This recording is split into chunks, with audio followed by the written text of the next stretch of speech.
Hi అండి, నమస్తే. Welcome to Shahnaz's cooking style. ఈరోజు వీడియోలో కోడిగుడ్లతోటి ఒక డిఫరెంట్ కర్రీని చేసి చూపించబోతున్నాను. ఎప్పుడైనా ఫాస్ట్గా టేస్టీగా ఏదైనా కర్రీ చేయాలంటే మనకి వెంటనే ఎగ్స్ గుర్తొస్తాయి. ఎగ్స్తో ఎన్నో రకాల వెరైటీస్ చేస్తూ ఉంటాము. అయితే ఈ విధంగా ఒక్కసారి చేసి చూడండి, మీకు తప్పకుండా నచ్చుతుంది. ఎప్పుడూ చేసే కర్రీలా కాకుండా ఇలా ఒకసారి చేయండి. ఈ టేస్ట్ అయితే చాలా డిఫరెంట్గా అనిపిస్తుంది. ఈ వీడియో మీకు నచ్చితే లైక్ చేయండి. నా ఛానల్ని ఫస్ట్ టైం ఎవరైనా చూస్తుంటే తప్పకుండా సబ్స్క్రైబ్ చేసుకోండి. మరి లేట్ చేయకుండా ఈ టేస్టీ ఎగ్ కర్రీని ఎలా తయారు చేయాలో చూసేద్దాం పదండి. ముందుగా మనకి కావాల్సినన్ని ఎగ్స్ని అయితే ఉడికించుకోవాలి. నేనైతే ఇక్కడ 4 ఎగ్స్ తీసుకున్నాను.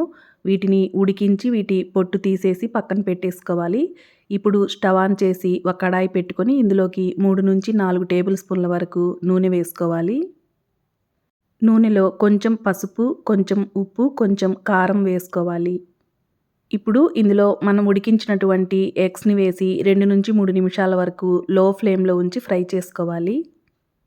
ఎగ్స్ని కలుపుకుంటూ ఫ్రై చేస్తే అన్ని ఎగ్స్ మనకి ఈవెన్గా ఫ్రై అవుతాయి. ఈ ఎగ్స్ కొంచెం ఫ్రై అయిన తర్వాత వీటిని తీసి ఒక ప్లేట్లోకి పెట్టుకోవాలి. ఎగ్స్ ఫ్రై చేసేటప్పుడు కొద్దిగా ఘాట్లు పెట్టి ఫ్రై చేసుకోవాలి. ఇప్పుడు ఈ నూనెలో నుంచి ఎగ్స్ని తీసేసిన తర్వాత ఇందులోనే 2 మీడియం సైజు ఉల్లిపాయల్ని చిన్న చిన్న ముక్కలుగా కట్ చేసుకొని ఇందులో వేసుకొని ఇందులోనే కొంచెం ఉప్పు వేసుకొని ఈ ఉల్లిపాయలు కొంచెం కలర్ చేంజ్ అయ్యి మెత్తబడేంత వరకు ఫ్రై చేసుకోవాలి. ఉల్లిపాయలు కొంచెం ఫ్రై అయిన తర్వాత ఇందులోకి 2 మీడియం సైజు టమాటాలని చిన్న ముక్కలుగా కట్ చేసుకొని వేసుకోవాలి. ఒకవేళ ఇలా ముక్కలు వద్దు అనుకుంటే టమాటాలని మిక్సీలో వేసి గ్రైండ్ చేసైనా సరే వేసుకోవచ్చు. ఈ టమాటాలు బాగా మెత్తగా ఉడికిపోయేంత వరకు మనము వీటిని ఫ్రై చేసుకోవాలి. అయితే ఇక్కడ అవసరమైతే మూత పెట్టి మధ్య మధ్యలో కలుపుకుంటూ ఈ విధంగా టమాటాలన్నీ బాగా దగ్గరగా అయ్యేంత వరకు ఫ్రై చేసుకోవాలి. ఇలా ఫ్రై అయిన తర్వాత ఇందులోకి 1 స్పూన్ అల్లం వెల్లుల్లి పేస్ట్ వేసుకొని ఇది పచ్చివాసన పోయేంత వరకు ఒక 2 నిమిషాల పాటు ఫ్రై చేసుకోవాలి. ఇప్పుడు ఇక్కడ 1 కప్పు వరకు గోంగూరని తీసుకొని శుభ్రంగా కడిగి దీన్ని చిన్న ముక్కలుగా కట్ చేసుకొని ఇందులో వేసుకోవాలి. దీంతో పాటు పచ్చిమిర్చిని కూడా కట్ చేసుకొని వేసుకోవాలి.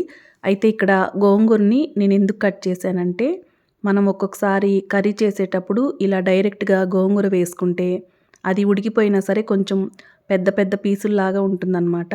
అలా కాకుండా చక్కగా ఉడికిపోవాలంటే ఇలా కట్ చేసి వేసుకుంటే సరిపోతుంది. ఈ గోంగూరని ఒక 5 నిమిషాల పాటు కలుపుకుంటూ ఉడికించుకున్నామంటే చక్కగా ఉడికిపోతుందన్నమాట. ఈ ఎగ్స్లో గోంగూర వేసి చేయడం వల్ల కర్రీ అనేది చాలా రుచిగా ఉంటుంది.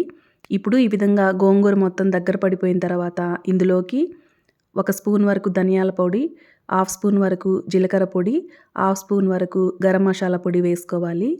ఇప్పుడు వీటన్నిటిని కలుపుకోవాలి. ఇవన్నీ వేసి కలిపేసుకున్న తర్వాత ఫైనల్గా ఒకసారి ఉప్పు కారం సరిపోయిందో లేదో చెక్ చేసుకొని అవసరమైతే ఇక్కడ యాడ్ చేసుకోవచ్చు.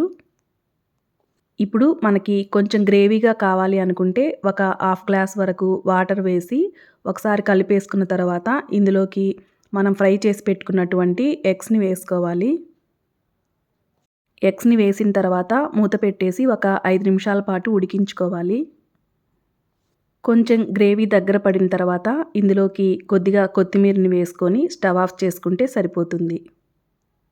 అంతేనండి, గోంగూర కాంబినేషన్లో ఎగ్ కర్రీ అనేది రెడీ అయిపోయింది. టేస్ట్ అయితే చాలా బాగుంటుంది. ఒకసారి మీరు కూడా తప్పకుండా ట్రై చేయండి. సో ఇదండి ఇవాల్టి వీడియో. మరొక మంచి వీడియోతో మళ్ళీ కలుద్దాం. Thanks for watching. బాయ్.